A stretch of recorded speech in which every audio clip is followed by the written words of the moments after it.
This question. Everybody dreams about being in the music business at some point. When did you start thinking about music and thinking that this might be something that you would do for a living? You know, funny enough, I grew up in the Bay Area in the 60s and 70s, and I missed most of the great stuff that was going on during the time.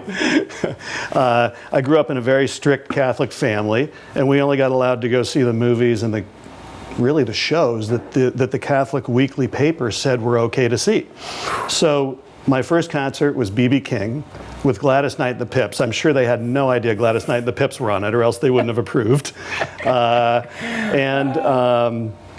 But nonetheless, I did go to Days on the Green when I was in high school, which was Bill Graham's big stadium rock events that he would curate and put together. And that's when I really caught the bug and got turned on to, this might be something fun to do. How do you do this? Was there something about the whole concert experience that made the connection for you? Some people want to be producers, some people want to be lawyers. You know, I don't know. I don't know exactly. And I never thought at the time, it's like, oh, this is what I'd like to do. I was sort of fascinated by how do you get all these people together, and this is cool and whatnot. But I'd say when I went to college, I was a very social guy in college.